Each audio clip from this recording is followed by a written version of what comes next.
So I wanted to talk real quick about the PewDiePie printer predicament.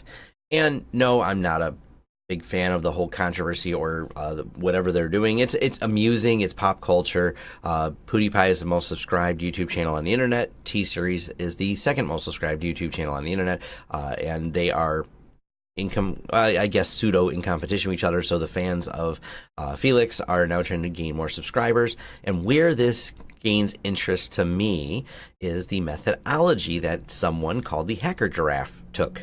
So what this person had done was found a bunch of open printers. Now, I've actually covered this because the news got a lot of this wrong, and I reached out to the news people, and they're so busy looking for the next story, they didn't even reply to me when I sent this to them a long time ago.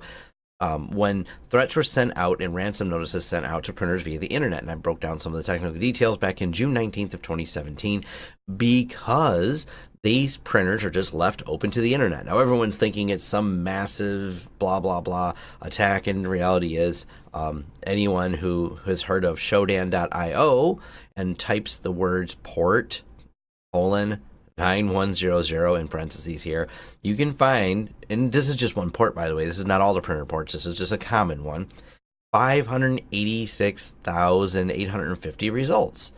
Now what these are is printers, not guaranteed that every one of these is a printer, but I'm going to bet a lot of them are printers. If you're not familiar, port 9100 is the HP Jet Direct port. And this HP Jet Direct port is left open to the internet because of, I don't know, bad IT policies or not knowledgeable people who say, I need to print from one office to another and we don't want to do VPN. That's complicated. So we're just going to send things over port 9100 and we're just going to open it to the internet. Well, unfortunately, you're opening it to other people. And that's what was done here.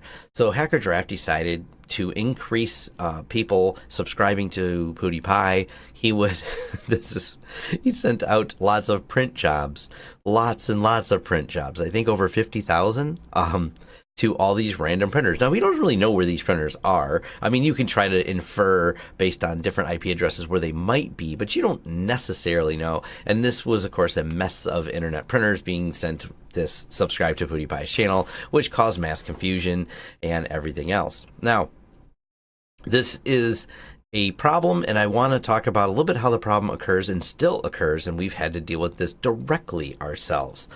And this drives me nuts. So there are methodologies that are better than this. There's VPNs you can have so printers can be worked from remote offices. As a matter of fact, we've set these up with clients, but we have dealt with companies that are in the Fortune 500 list.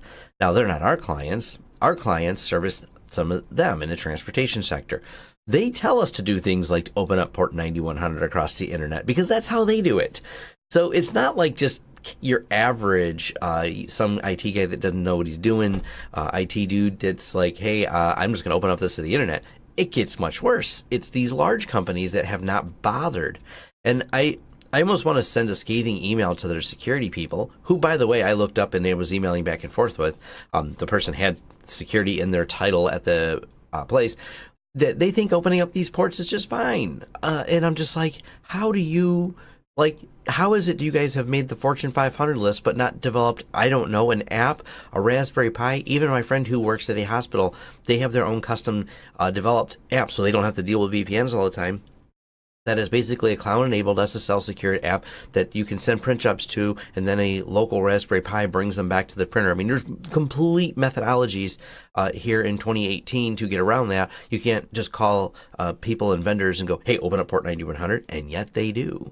The other people that we see this a lot, and this has been another aggravation for us, and we've done what we can.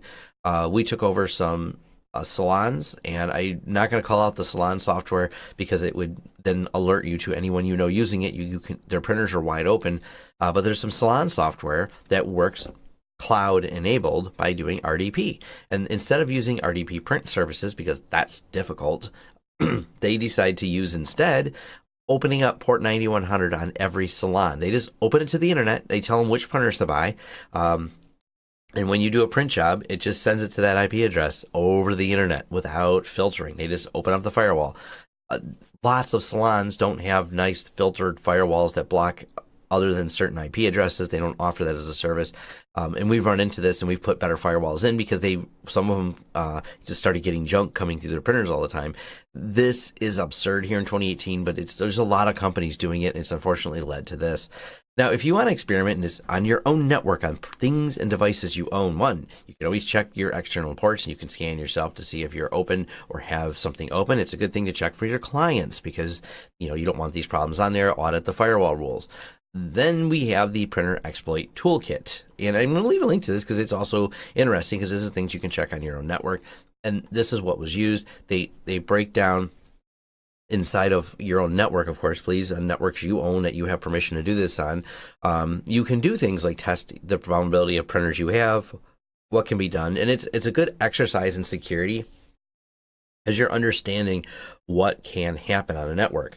And, we do this when we've come in and taken over networks. We've run into clients who've had their entire guest network because they have a public venue and they've left all their printers exposed on there, which, great, no one did it yet, but through a quick scan of some of this and testing it, like you can start to see what threat models are there based on this. And you're thinking, but it was just a printer. It's a lot more than that when you look at what the toolkit can do. It's a lot more than sending print jobs, and it becomes an edge case into some networks.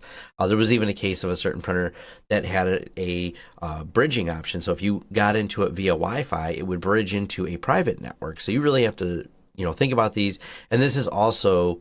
There's so much knowledge you can drag into on this. There's a lot to learn, but there's a lot of security threats that can come from just opening a printer. So I want people to think about that from the security aspect as opposed to the amusing aspect of people trying to get PewDiePie to be the most subscribed person on YouTube, which is novel and pop culture-y.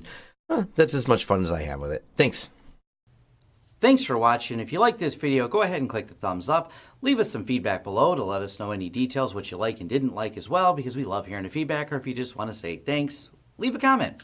If you want to be notified of new videos as they come out, go ahead and hit the subscribe and the bell icon. That lets YouTube know that you're interested in notifications. Hopefully they send them, as we've learned with YouTube. Anyways, if you want to contract us for consulting services, you go ahead and hit launchsystems.com, and you can reach out to us for all the projects that we can do and help you. We work with a lot of small businesses, IT companies, even some large companies, and you can farm different work out to us or just hire us as a consultant to help design your network. Also, if you want to help the channel in other ways, we have a Patreon. We have affiliate links. You'll find them in the description. You'll also find recommendations to other affiliate links and things you can sign up for on launchsystems.com. Once again, thanks for watching, and I'll see you in the next video.